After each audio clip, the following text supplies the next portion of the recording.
One thing. Yes, sir. We have given the clerk a computer for the jury can play these items in the jury room at their leisure.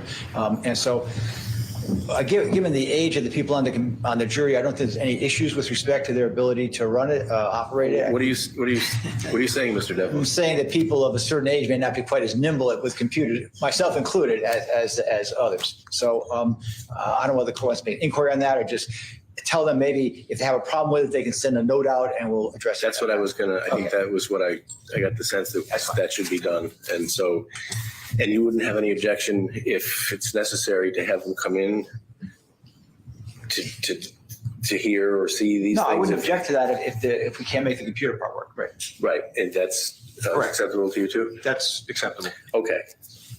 All right. Well, then with that understanding, we'll And one more thing, Judge. Any objection to the exhibit list going back, accompanying the exhibits to the jury room? Actually, the list of exhibits? I heard that you both want that to happen, right? I have no objection to that happening because there are so many. There's a lot of them. It may actually facilitate whatever it is that they do back there. Yes. So I was going to allow that to happen. The clerk's prepared something like that, which does not include the exhibits for identification. So those are blanks, but otherwise it's all there. We're not giving them the there's a pistol, there's a knife.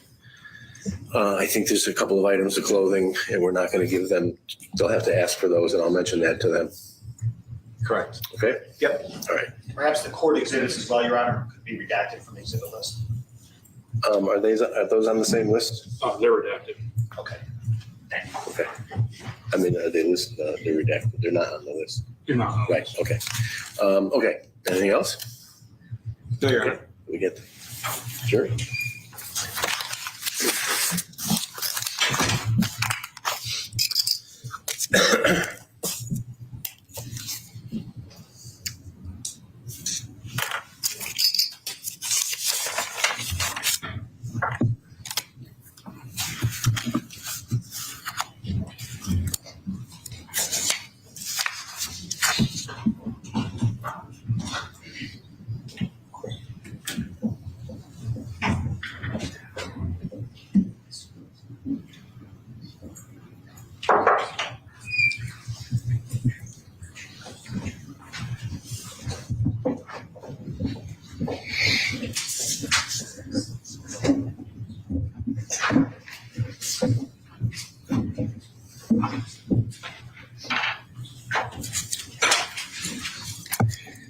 Party stipulate to the 6 jurors and 2 alternates? Yes, sir. Yes, Your Honor.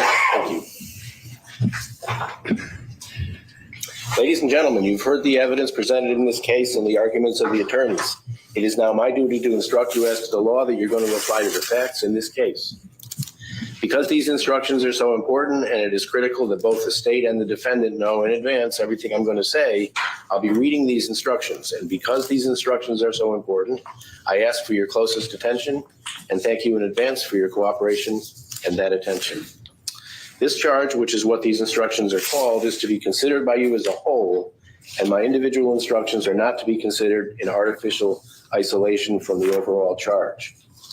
It is exclusively the function of the court to state the rules of law that govern the case. It is your obligation to accept the law as I stated. You must follow all of my instructions and not single out some to apply and ignore others. They're all equally important.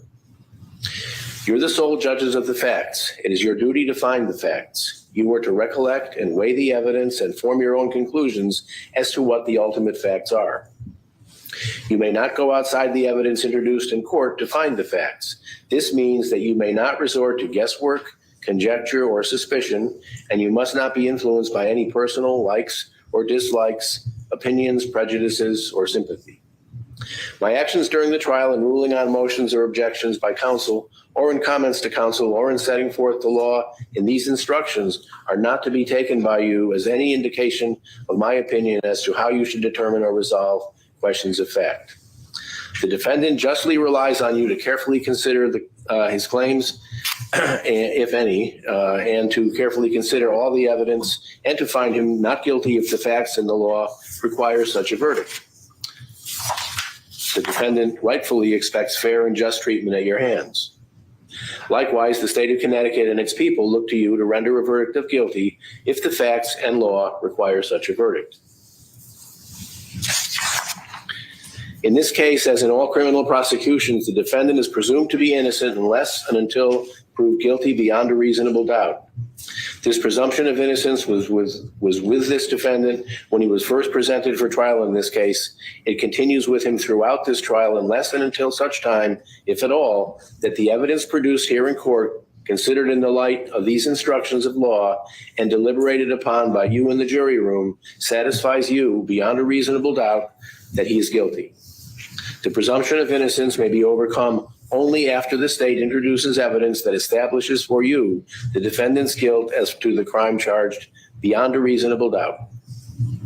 If the state fails to prove each of the elements of the charged offense beyond a reasonable doubt, then you must return a verdict of not guilty on the charge. If the presumption of innocence has been overcome by evidence proving beyond a reasonable doubt that the accused is guilty of the crime charged, then it is the sworn duty of the jury to enforce the law and to render a verdict of guilty. The burden of proof, the burden to prove the defendant guilty of the crime with which he is charged is upon the state. The defendant does not have to prove his innocence. This means that the state must prove beyond a reasonable doubt each and every element necessary to constitute the crime charged. The offense or crime with which the defendant is charged is alleged in the information. Whether the state has sustained its burden of proving the defendant's guilt beyond a reasonable doubt does not depend on the number of witnesses, nor on the quantity of the testimony, but on the nature and quality of the testimony. Please bear in mind that one witness's testimony is sufficient to convict if it establishes all of the elements of the charged crime beyond a reasonable doubt. The meaning of reasonable doubt can be arrived at by emphasizing the word reasonable. It is not a surmise, guess, or mere conjecture. It is such a doubt as in serious affairs that concern you, you would heed. That is, such a doubt as would cause a reasonable person to hesitate to act upon it in matters of importance. It is not hesitation springing from any feelings of pity or sympathy for the accused or any other persons who might be affected by your decision. It is, in other words, a real doubt, an honest doubt, a doubt that has its foundation in the evidence or lack of evidence. It is doubt that is honestly entertained and is reasonable in light of the evidence or lack of evidence after a fair comparison and careful examination of the entire body of evidence. Proof beyond a reasonable doubt does not mean proof beyond all doubt. The law does not require absolute or mathematical certainty on the part of the jury before it returns a verdict of guilty. The law requires that after hearing all the evidence, if there is something in the evidence or lack of evidence that leaves in the minds of the jurors a reasonable doubt as to the guilt of the accused, then the accused must be given the benefit of that doubt and acquitted. If there is no reasonable doubt, then the defendant must be found guilty. Proof beyond a reasonable doubt is proof that precludes every reasonable hypothesis except guilt and is inconsistent with any other rational conclusion. The evidence from which you are to decide what the facts are consists of, first, the sworn testimony of witnesses both on direct and cross-examination, regardless of who called the witnesses. Second, the exhibits that have been admitted into evidence.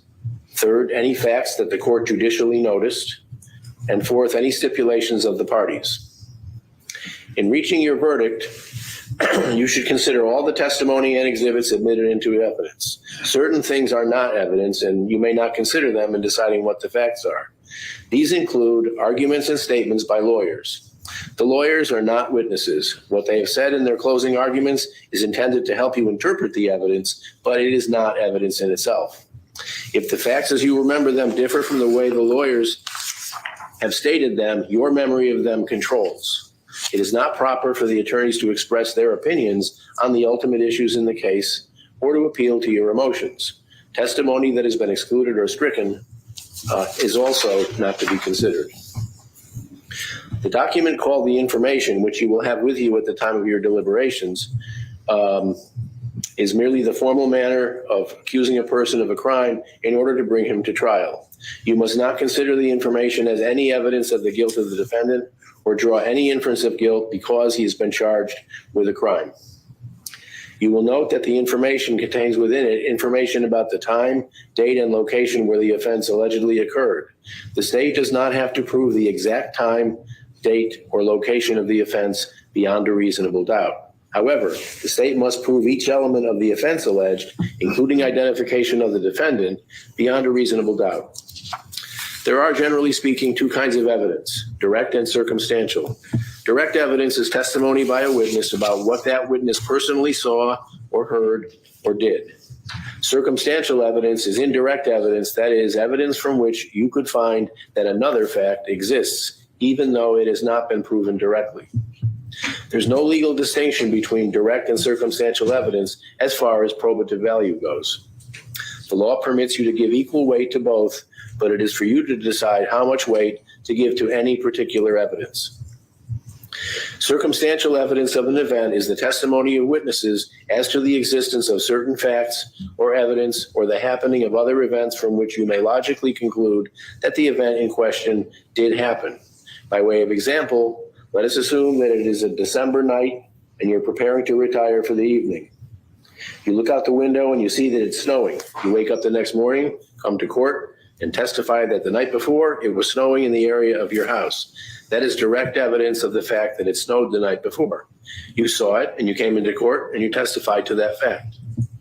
Now assume that it's another December night and the weather's clear, there's no snow on the ground, and you retire for the evening. You wake up the next morning, you look out the window, and you see snow on the ground and footprints across your lawn. You do come into court, and you testify to those facts. The evidence that the night before there was no snow on the ground and the next morning there was snow on the ground and footprints across your lawn is direct evidence. That direct evidence, however, is circumstantial evidence of the fact that sometime during the night it snowed and that sometime thereafter someone walked across your lawn.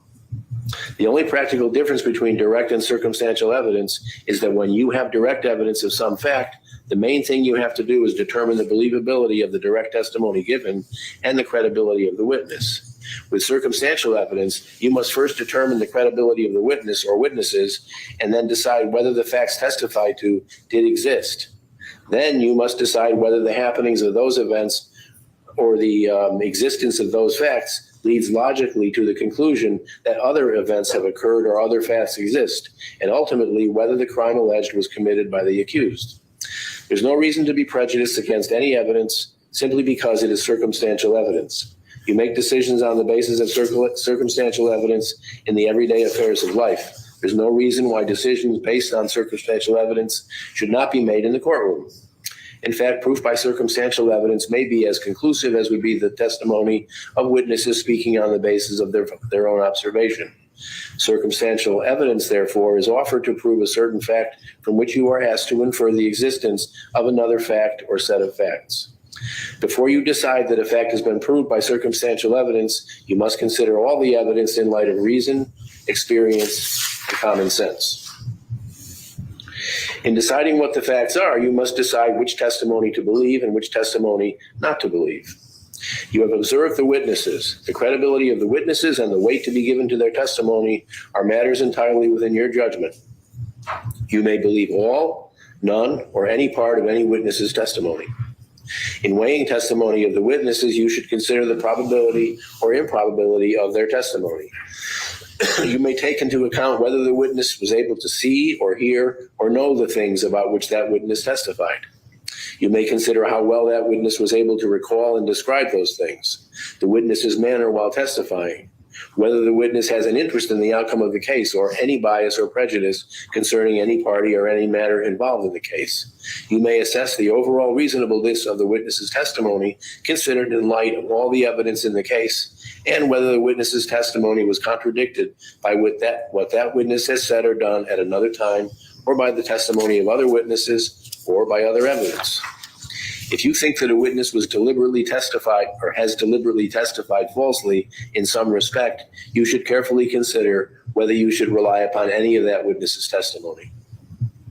In deciding whether or not to believe a witness, keep in mind that people sometimes forget things. You need to consider, therefore, whether a contradiction is an innocent lapse of memory or an intentional falsehood, and that may depend on whether the contradiction has to do with an important fact or with only a small detail. These are some of the factors you may consider in deciding whether or not to believe testimony. The weight of the evidence presented does not depend on the number of witnesses. It is the quality of the evidence, not the quantity of the evidence, that you must consider. In determining the credibility of a witness, you may consider his or her capacity to hear and see that about which he or she testified, and his or her ability to perceive, recollect, or relate such matters. Simply put, you should size up all the witnesses and make your own judgment as to their credibility and decide what portion, all, some, or none of any particular witness's testimony you will believe based on these principles. You should harmonize the evidence as far as it can be reasonably done. You should use all your experience, your knowledge of human nature, and of the motives that influence and control human conduct, and test the evidence against that knowledge. In this case, the defendant testified. An accused person, having testified, stands before you just like any other witness. He is entitled to the same considerations and must have his testimony tested and measured by you by the same factors and standards as you would judge the testimony of any other witness. You have no right to disregard the defendant's testimony or to disbelieve the defendant's testimony merely because he is accused of a crime. Consider my earlier instructions on the general subject matter of credibility and apply them to the defendant's testimony. Several police officers testified in this case. You must determine the credibility of a police officer in the same way and by the same standards as you would evaluate the testimony of any other witness. The testimony of a police officer is entitled to no special or exclusive weight merely because it comes from a police officer. You should recall his demeanor on the stand, his manner of testifying, and weigh and balance it just as carefully as you would the testimony of any other witness. You should neither believe nor disbelieve the testimony of a police officer just because he is a police officer. In short, you should bring to bear upon the testimony of the witnesses, including police officers, the same considerations and use the same sound judgment you apply to the questions of truth and veracity as they present themselves to you in everyday life. In this case, certain witnesses have taken the stand, given their qualifications, and testified as expert witnesses. A person is qualified to testify as an expert witness if he or she has special knowledge, skill, experience, training, or education sufficient to qualify him or her as an expert on the subject to which the testimony relates. An expert is permitted not only to testify to facts that he or she personally observed, but also to state an opinion about certain circumstances. This is allowed because an expert from experience, research, and study generally has a particular knowledge of the subject of the inquiry and is more capable than a layperson of drawing conclusions from facts and basing an opinion upon them. Allowing someone to give expert testimony is in no way an endorsement by the court of the testimony or the credentials of the witness. Such testimony is presented to you to assist you in your deliberations. No such testimony is binding upon you, and you may disregard the testimony either in whole or in part. It is for you to consider the testimony with the other circumstances in the case and, using your best judgment, determine whether you will give any weight to it, and if so, what weight you will give to it. The testimony is entitled to such weight as you find the expert's qualification in his or her field entitle it to receive, and it must be considered by you, but it is not controlling upon your judgment. You are also to consider his or her general credibility in accordance with the instruction on credibility applicable to all the witnesses. In this case, you were provided expert testimony by the following witnesses: Douglas Lacey, Lisa Regazza, Jacqueline Nunez, James Borden, Paul Taylor, and Darren Porcher. In deciding whether the defendant is guilty or not guilty, you should not concern yourselves with the punishment or potential consequences in the event of a conviction. This is a matter exclusively within the court's function under the limitations and restrictions imposed by the statute. You are to find the defendant guilty or not guilty, uninfluenced by the possible punishment or consequences that may follow conviction. You should not be influenced by any sympathy for the defendant's family, the complainant, the complainant's family, or any other person who might in any way be affected by your decision. As I indicated earlier, your verdict must be based on the evidence, and you may not go outside the evidence to find facts. That is, you may not resort to guesswork, conjecture, or suspicion.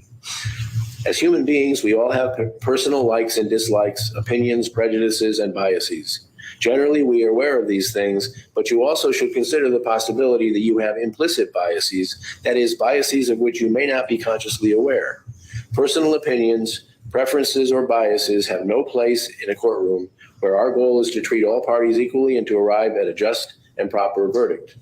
All people deserve fair treatment in our system of justice, regardless of their race, national origin, religion, age, ability, gender, sexual orientation, education, income level, or any other personal characteristic. Although our personal biases can affect how we perceive, remember, and evaluate information, being aware of them might help you avoid their influence throughout your decision-making process. Techniques to identify and check one's implicit biases include slowing down and examining your thought processes thoroughly to identify where you may be relying on reflexive gut reactions or making assumptions that have no basis in the evidence. Asking yourself whether you would view the evidence differently if the players were reversed or other types of people were involved. And listening carefully to the opinions of your fellow jurors, each of whom brings a different valid perspective to the table. In sum, your task is to render a verdict based on facts drawn from the evidence and not on personal prejudice or bias. Again, decisions based upon biases for or against particular groups of people or stereotypes regarding such groups are unfair and have no place in the courtroom. I will now instruct you on the elements of the crime with which the defendant is charged in the information. The defendant is charged in the information with manslaughter in the first degree with a firearm. The statutes defining this offense read in pertinent part as follows. A person is guilty of manslaughter in the first degree with a firearm when under circumstances evincing an extreme indifference to human life, he recklessly engages in conduct which creates a grave risk of death to another person and thereby causes the death of another person, and in the commission of such offense, he uses a firearm. For the defendant to be found guilty of this charge, the state must prove the following elements beyond a reasonable doubt. Element 1, his conduct creating a grave risk of death. The first element is just that, engaging in conduct that created a grave risk of death. Element 2 is recklessness. The second element is that the defendant acted recklessly. A person acts recklessly with respect to a result or circumstances when he is aware of and consciously disregards a substantial and unjustifiable risk that such result will occur or that such circumstances exist. Further, a person acts recklessly with respect to a result or to a circumstance described by a statute defining an offense when the defendant is aware of and consciously disregards a substantial and unjustifiable risk that such result will occur or that such circumstances exist. The risk must be of such nature and degree that disregarding it constitutes a gross deviation from the standard of conduct that a reasonable person would observe in the situation. The standard of conduct of a reasonable person in the same situation as the defendant is the doing of something that a reasonably prudent person would do under the circumstances, or omitting to do what a reasonably prudent person would not do under the circumstances. A gross deviation is a great or substantial deviation, not just a slight or moderate deviation.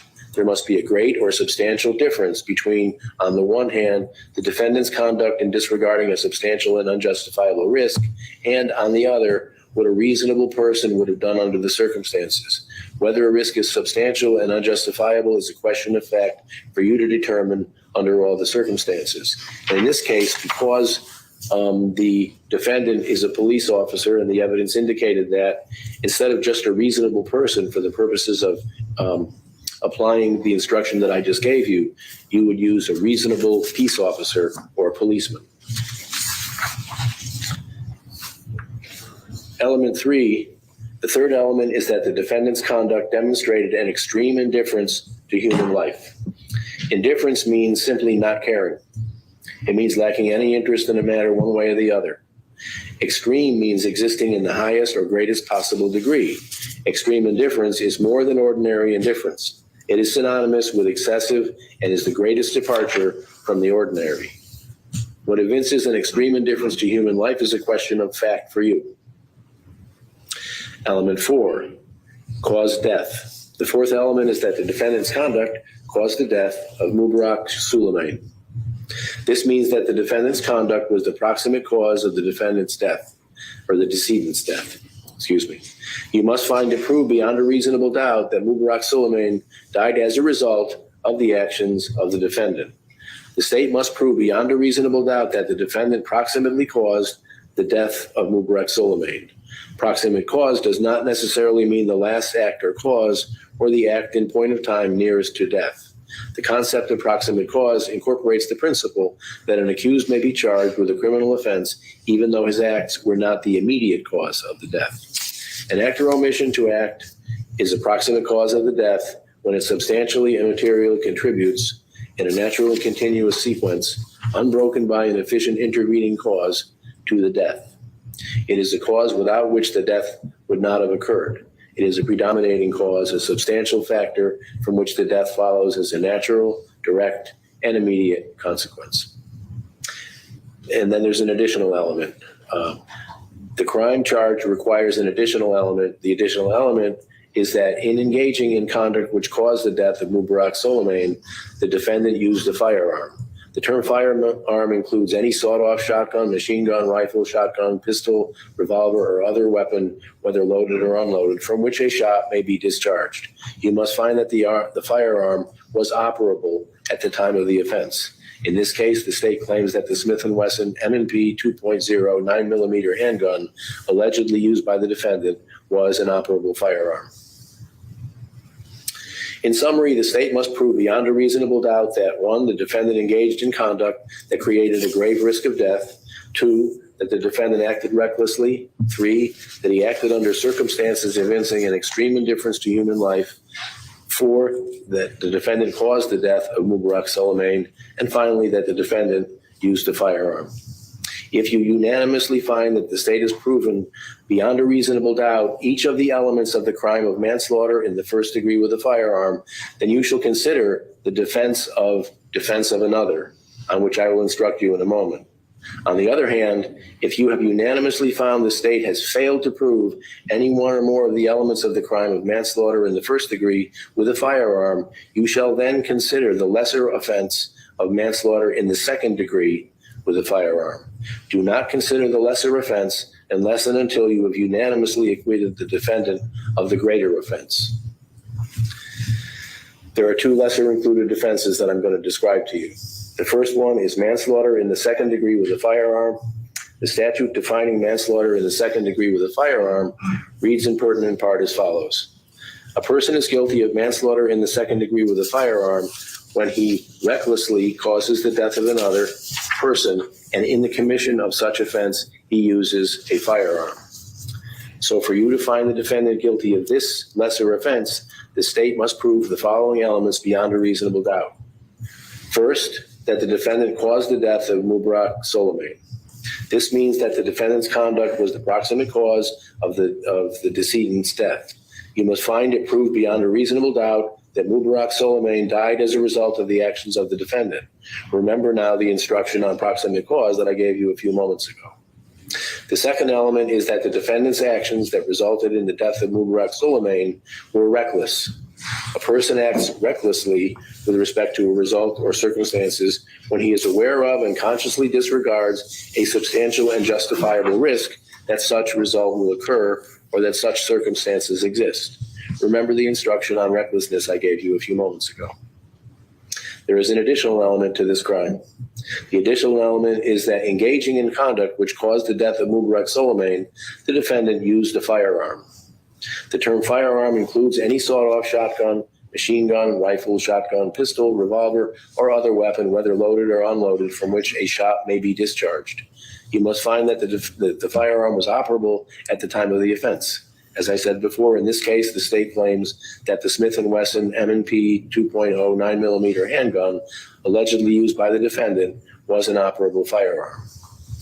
In summary, as to manslaughter in the second degree with a firearm, the state must prove beyond a reasonable doubt that the defendant caused the death of Mubarak Suleiman with a firearm, and the defendant's actions that resulted in the death of Mr. Suleiman were reckless.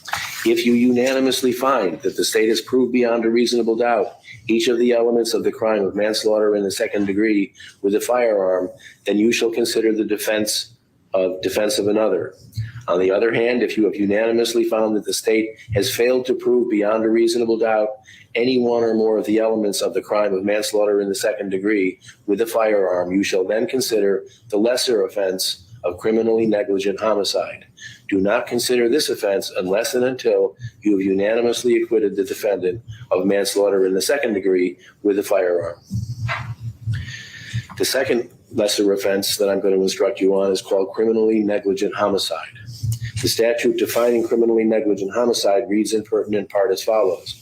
A person is guilty of criminally negligent homicide when, with criminal negligence, he causes the death of another person. For you to find the defendant guilty of this charge, the state must prove the following elements beyond a reasonable doubt. The first element is that the defendant caused the death of Mubarak Soleimani. This means, again, that the defendant's conduct was the proximate cause of the decedent's death. You must find proven beyond a reasonable doubt that Mubarak Soleimani died as a result of the actions of the defendant. Remember the instruction on proximate cause I gave you a few minutes ago. The second element is that the defendant was criminally negligent in causing the death. A person acts with criminal negligence with respect to a result or to a circumstance when he fails to perceive a substantial and unjustifiable risk that such a result will occur or that such circumstance exists. The risk must be of such nature and degree that the failure to perceive it constitutes a gross deviation from the standard of care that a reasonable person would observe in the situation. The failure to perceive the risk must be a gross deviation from the standard of a reasonable person, or in this case, a reasonable police officer. The standard of conduct of a reasonable police officer in the same situation as the defendant is in is the doing of something that a reasonably prudent police officer would do under the circumstances, or admitting to do what a reasonably prudent police officer would not do under the circumstances. A gross deviation is a great or substantial deviation, not just a slight or moderate deviation. There must be a great or substantial difference between, on the one hand, the defendant's conduct in failing to perceive a substantial and unjustifiable risk, and on the other hand, what a reasonable police officer would have done under the circumstances. Whether the risk is substantial and unjustifiable is a question of fact for you to determine under the circumstances. In summary, the state must prove beyond a reasonable doubt that the defendant caused the death of Mubarak Soleimani, and 2, the defendant was criminally negligent when he caused the death. If you unanimously find that the state has proven beyond a reasonable doubt each of the elements of the crime of criminally negligent homicide, then you shall consider the defense of another. On the other hand, if you unanimously find that the state has failed to prove beyond a reasonable doubt any one or more of the elements of criminally negligent homicide, you shall then find the defendant not guilty.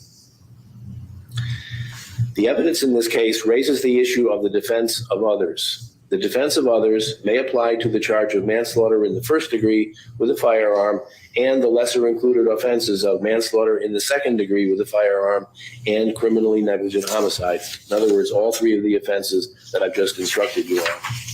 After you've considered all the evidence in this case, if you find that the state has proved beyond a reasonable doubt each element of one of these 3 offenses, you must go on to consider whether or not the defendant acted in defense of others. A person is justified in the use of force against another person that would otherwise be illegal if he is acting in the defense of others.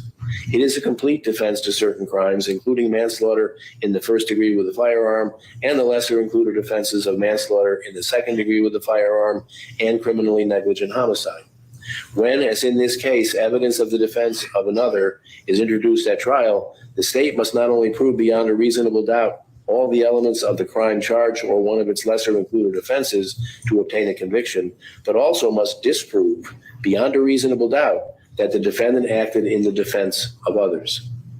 If the state fails to disprove beyond a reasonable doubt that the defendant acted in the defense of others, you must find the defendant not guilty, despite the fact that you have found the elements of the crime itself proved beyond a reasonable doubt.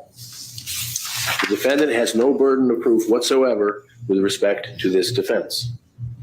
There's a statute that defines the defense of others, and you are to apply that definition in reviewing the evidence in this case and not apply any common or colloquial meaning that you may have heard before.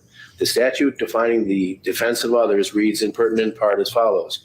A person is justified in using reasonable physical force upon another person to defend a third person from what he reasonably believes to be the use or imminent use of physical force, and he may use such degree of force which he reasonably believes to be necessary for such purposes.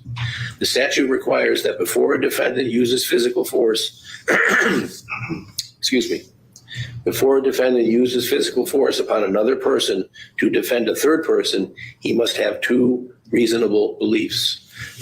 The first is a reasonable belief that physical force is then being used or about to be used upon a third person. The second is a reasonable belief that the degree of force he is using to defend the third person from what he believes to be an ongoing or imminent use of force is necessary for that purpose. Deadly and non-deadly force. The law distinguishes non-deadly physical force from deadly physical force.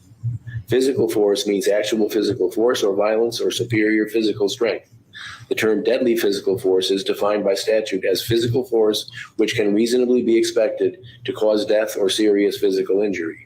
Under this definition, the physical force used by the defendant need not actually have caused a death or a serious physical injury in order to be considered deadly physical force, nor need it have been expected or intended by the defendant to result in such serious consequences.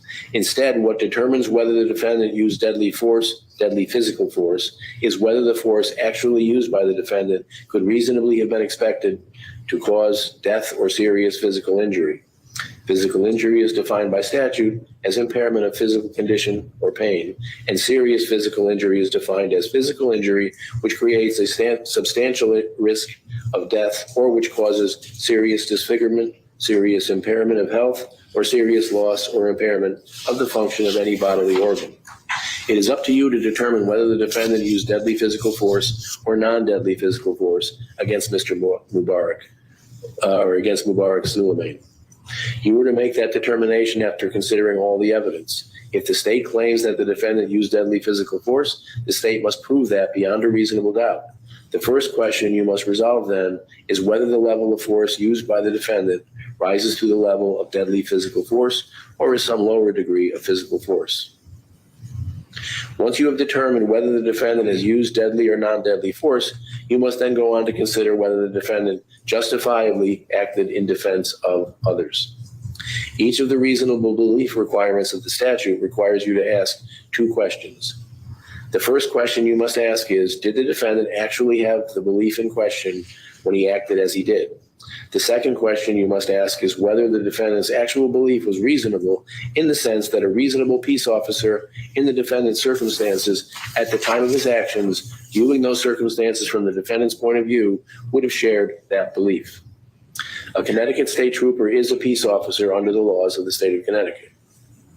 A defendant cannot justifiably act on his actual belief if that belief would not have been shared by a reasonable peace officer in his circumstances, viewing those circumstances from the defendant's point of view. Therefore, the defense of others has four elements. The first element is that when the defendant used defensive force against Mubarak Suleiman, he actually believed that the other person was using physical force against Trooper Jackson or Officer Rappa, or that the use of physical force against him was imminent. The word imminent means that the person is about to use physical force at that time and not at some unspecified future time. If you have found that the force used by the defendant was deadly physical force, then you must find that the defendant actually believed that Mubarak Suleiman was not only using or about to use physical force upon Trooper Jackson or Officer Rappa, but that the other person was either using or about to use deadly physical force against Trooper Jackson or Officer Rappa, or inflicting or about to inflict great bodily harm upon Trooper Jackson or Officer Rappa. Great bodily harm is not limited by the definition of serious physical injury. The term great has its ordinary meaning and indicates a bodily harm that is substantially more than minor or inconsequential harm. The act of Mubarak Suleiman leading to the defendant's use of defensive physical force need not be an actual threat or assault. The test is not what the other person actually intended, but what the other person's act caused the defendant to believe was the intention of that other. In other words, the danger to which the defendant was reacting need not have been actual or real. In judging the danger to Cooper Jackson and Officer Rappa, the defendant is not required to act with infallible judgment. A person acting in the defense of others is sometimes required to act instantly and without time to deliberate and investigate. Under such circumstances, it is possible to perceive an actual threat when none, in fact, existed. Element 2. Reasonableness of that belief. The second element is that the defendant's actual belief about the force being used or about to be used against Trooper Jackson and Officer Rappa was a reasonable belief. This means that under the circumstances of the case, viewing those circumstances from the defendant's point of view, the defendant's actual belief that Mubarak Soleimani was using or about to use physical force or deadly physical force against Trooper Jackson or Officer Rappa was reasonable because a reasonable peace officer in the defendant's situation at the time of his actions, viewing the circumstances from the defendant's point of view, would have shared that belief. Element 3.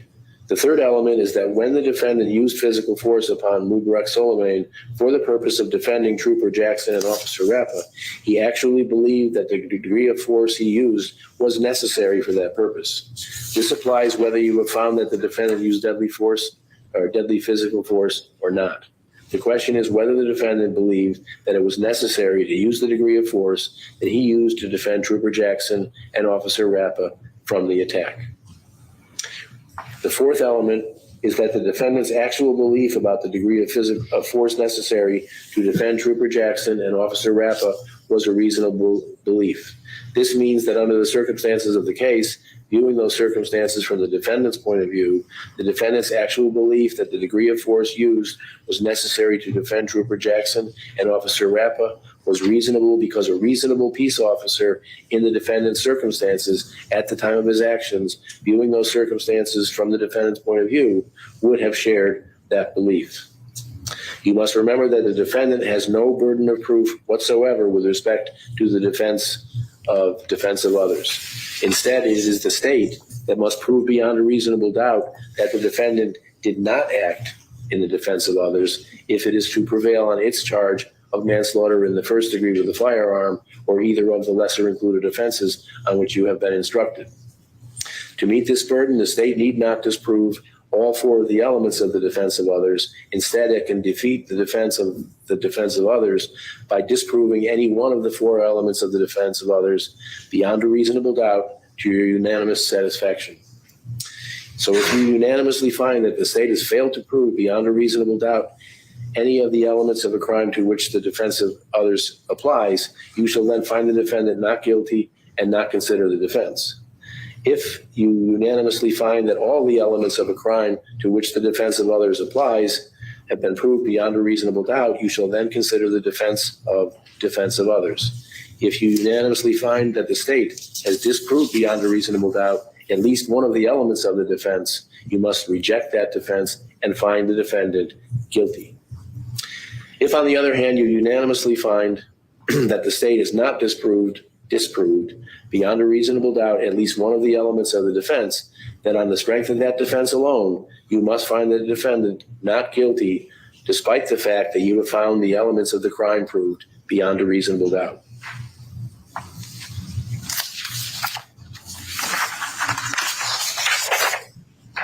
I'm going to talk to you just for a second about intent. General intent is the intent to engage in conduct. Thus, as to the allegation contained in the information and as to both lesser included offenses on which you have been instructed, it is not necessary for the state to prove that the defendant intended the precise harm or the precise result which eventuated. Rather, the state is required to prove that the defendant intentionally and not inadvertently or accidentally engaged in his actions. In other words, the state must prove that the defendant's actions were intentional, voluntary, and knowing, rather than unintentional, involuntary, and unknowing. When a person's intention, what a person's intention was is usually a matter to be determined by inference. No person is able to testify that he looked into another's mind and saw therein a certain knowledge or a certain purpose or intention to do harm to another. Because direct evidence of the defendant's state of mind is rarely available, intent is generally proved by circumstantial evidence. The only way a jury can ordinarily determine what a person's intention was at any given time is by determining what the person's conduct was and what the circumstances were surrounding that conduct, and from that, infer what his intention was. To draw such an inference is the proper function of a jury, provided, of course, that the inference drawn complies with the standards for inferences as explained in connection with my instruction on circumstantial evidence. The inference is not a necessary one. You are not required to infer a particular intent from the defendant's conduct or statements, but it is an inference that you may draw if you find it is reasonable and logical. I again remind you that the burden of proving intent beyond a reasonable doubt is on the state. Some of you have taken notes during the trial. Notes are a sound tool to help you refresh your recollection during the deliberative phase of this trial. However, notes by themselves are not foolproof. If there's a conflict between your notes and your recollection, it is your recollection that must prevail. Additionally, if there is a conflict between your recollection and the notes of a fellow juror, it is your recollection that should prevail then as well. Your notes are not evidence. You will recall my earlier definition of what constitutes evidence. Your verdict must be based exclusively on evidence presented at the trial and the principles of law given to you in my final instructions. You may discuss your notes, if you choose, during the deliberative phase. The juror who has taken few or no notes should not permit his or her individual recollection to be influenced by a juror whose notes may differ from that recollection. Notes are only a tool and are not always accurate. Do not assume that a voluminous note-taker's notes are necessarily more accurate than anyone else's. And your fellow jurors, do not hesitate to seek an audio replay of any portion of this testimony if you deem it essential during your deliberations. If you do that, try to be as specific as you can in making your request, because it will help the court staff to find it more efficiently. Also, you'll recall that there are in evidence a pistol, firearm, some bullets, one used, or well, they're all used, parts of bullets, and some articles of clothing. Other than those things, you will have everything else in the jury room with you during your deliberations. If you want to examine any of those items that I just mentioned, you need to pass a note out through court staff, and we'll see that depending on the circumstances, either you can come back out and we'll allow you to pass them around in the courtroom, or a member of the staff will bring the item to you in the jury deliberation room and remain there with you silent as you examine the items. But we'll sort of see what happens.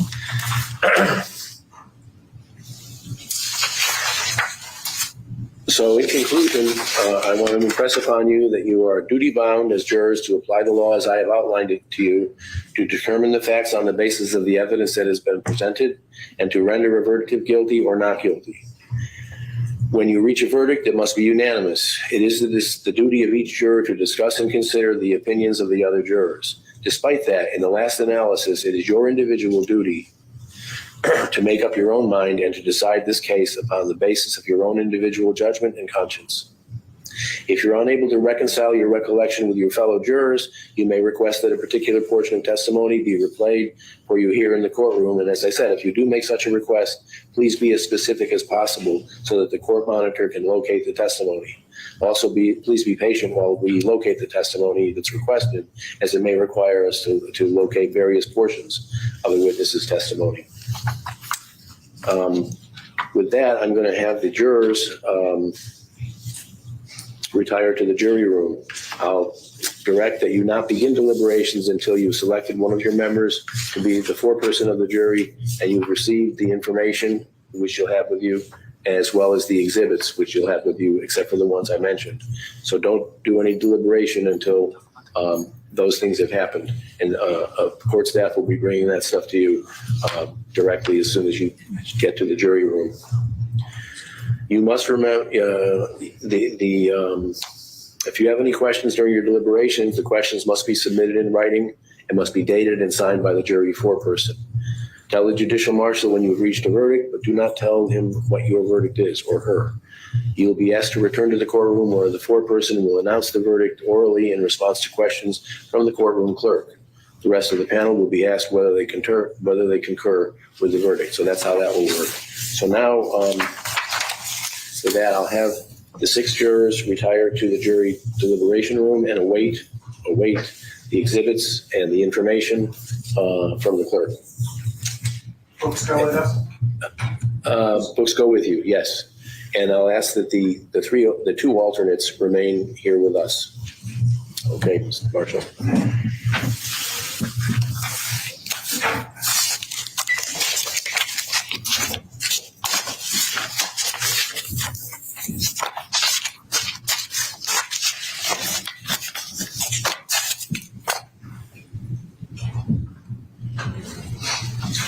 So, you gentlemen are alternates, and you've apprehended that, I think, for some time now.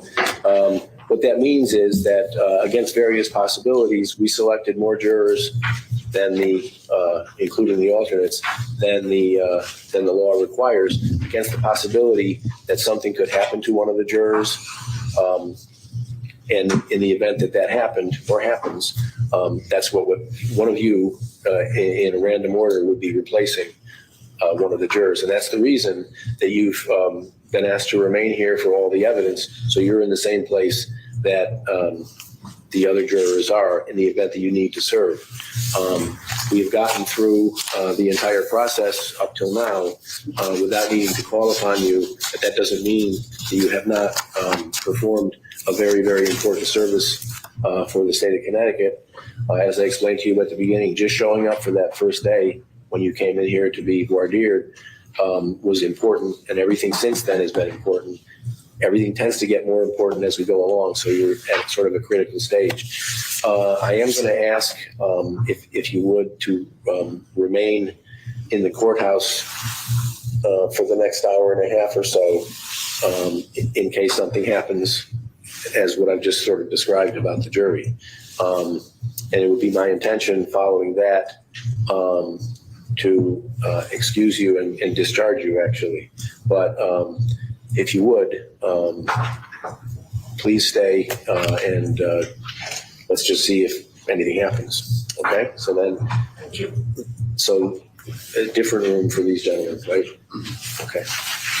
And thank you again. And we'll be talking.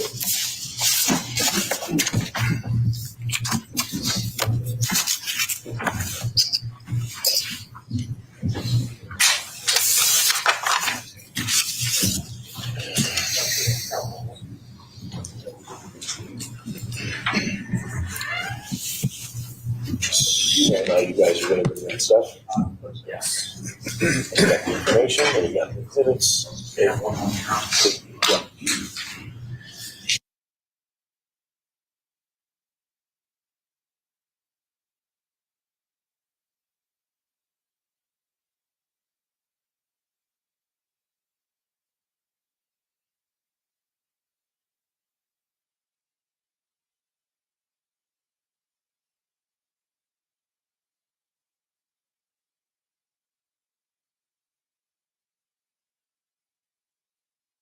No exceptions to the charge as given? No exceptions, but I would raise two brief matters with the court. The state would request that the court, at the end of the day, excuse the alternates to go home, but ask them to continue to follow your instructions until they learn a verdict has been reached, and the clerk can call them to advise them of that. That way, if something does happen in the next couple of days, we can call them back and they could be potentially available to fill an open spot. The other thing I would raise is, Your Honor did mention the computer and the ability of the jurors to play the exhibits on the computer. I guess they can figure that out on their own, but I just want to bring that to the court's attention. I appreciate that. I forgot to do that. And I would be one of the ones who would need it.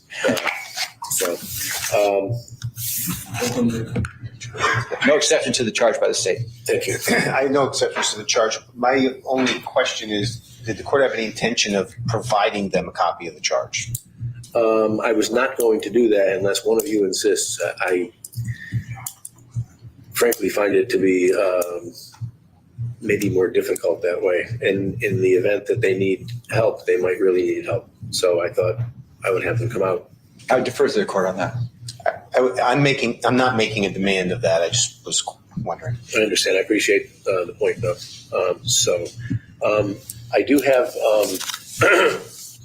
we have the stuff here that's got to go to the jury room, but I would like to have both counsel or all counsel really sort of convene with the clerks so we can work out a way of, in the event there is a verdict, of receiving it that makes sense and covers all the bases that we need to cover. And with that, I guess we're in recess. Thank you. All right.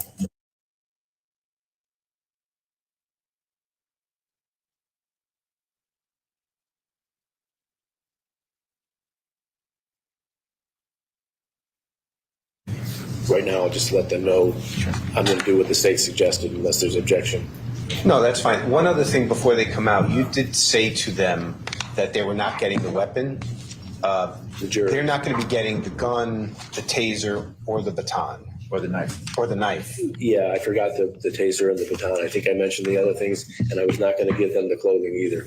If they want it, obviously. But they are going to get the bullet fragments that were made evidence. I was going to do that, yeah. It's mostly just a safety issue. That's really what it is.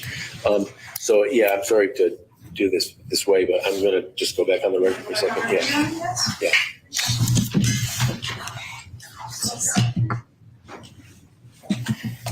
Those two. Yes, sir.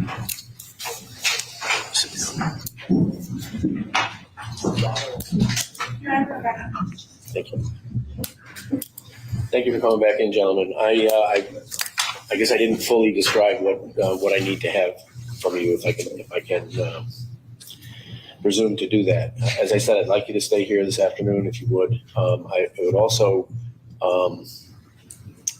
appreciate it if you could leave a phone number for the clerks so that if in the coming days something happens, we can call upon you and just see if and have you do whatever is required to be done. And in that, against that possibility, once again, I would just ask you not to watch any coverage of this or watch anything that seems like this to you, not discuss it with anybody for the time being, not answer any press inquiries, not do any investigation, not do any seeking of information about the case, the people in the case, or the law in this area, just as I've asked you to do every day this week. So with that, then if you could just stay for, as I said, an hour and a half or so, say 4:30, and then just leave numbers with the clerk where we can reach you if it's necessary. All right? Yes, sir. Okay, thank you so much. Well, thank you.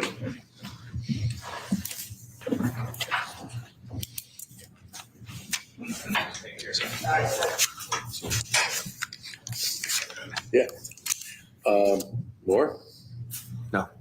No. Okay, now we're in recess until, we'll see. I had thought to let them go until 4:30 and see what's going on. And Is it the court's practice, let's say the end of the day comes and there's no verdict, will you bring them back into the court and dismiss them or just let them go without bringing them back in? I'll bring them back in and dismiss them and advise them and all that. Very good. Thank you. Okay, thank you all. We're in recess. All right.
Good afternoon, Marshall. Good afternoon, everyone, again. Good afternoon.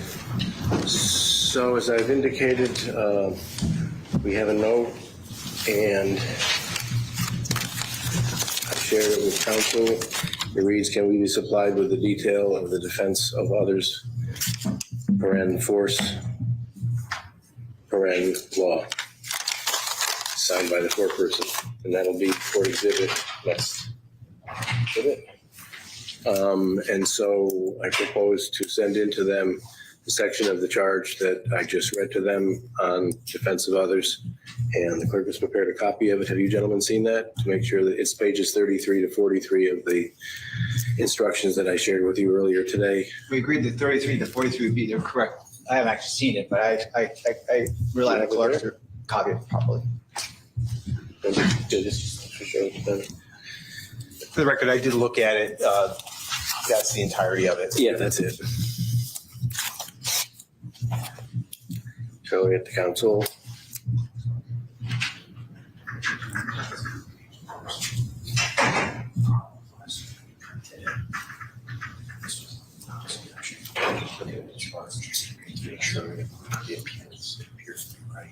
Okay. So is there anything else I need to do here? Not right now. Let's bring them at the end. Okay, I guess that's it. So we're just back in recess. I've told the jurors through the clerk that we'll inquire of them at about 4:30, and I expect that they'll probably be leaving. Then I'll bring them into court, and then we'll release them from here. Great. Is it our understanding too that assuming we go into tomorrow that we're going to have them here and start court at 9 a.m.? I'm going to do that. Understood. Thank you. Okay. Recess. All right.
afternoon, Your Honor. Good afternoon, Marshall. Everybody please sit. Good afternoon, everyone. There's another note.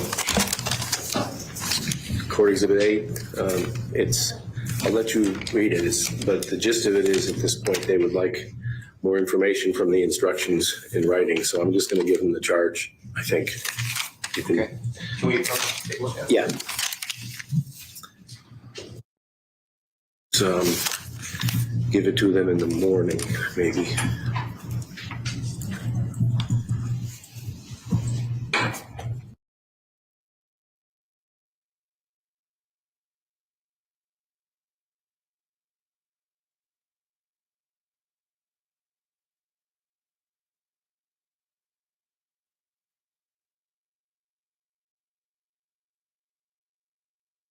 There was a couple minor tweaks that you made Yes.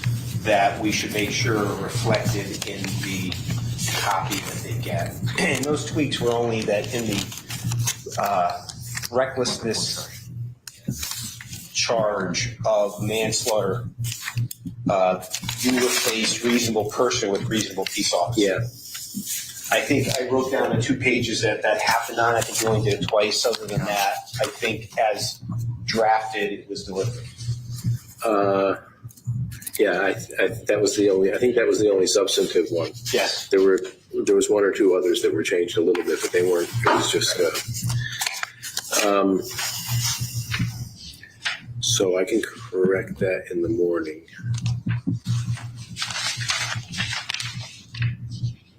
It's on page 24 and page 32, where the term Reasonably. reasonable person, Right. you change it to reasonable police officer. Right. So I'll make those changes first thing in the morning and let you guys see that. And give it to the jury in the morning. Yes, Your Honor. Okay. Can we, anything else? No. Okay, we'll have the jury then. Bring him in, Your Honor. Yep, thank you. So I just changed that.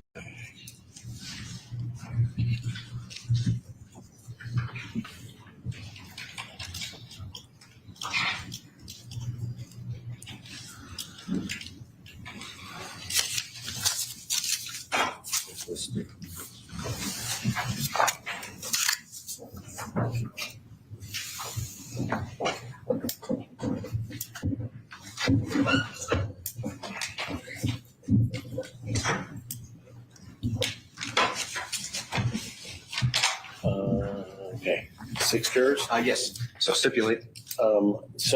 We have your note, and rather than the sort of death by 1,000 cuts tomorrow morning, I'm going to give you the whole charge in writing, and you can work from that. And as I say, I propose to give it to you in the morning and let you go now. Is that agreeable? And we'll come at 9, and I'll give you a copy of that. Go from there. Okay? That was everything you read. Everything I read, document I read it from, get the whole thing. Okay? Thank you. Thank you.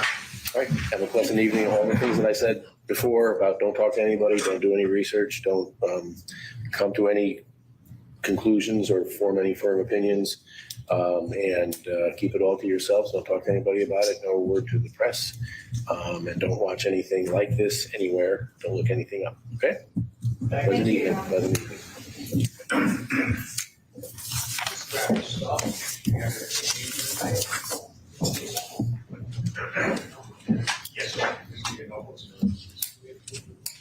So I guess unless there's anything else, Copy and state. then Copy and we're dispense. adjourned.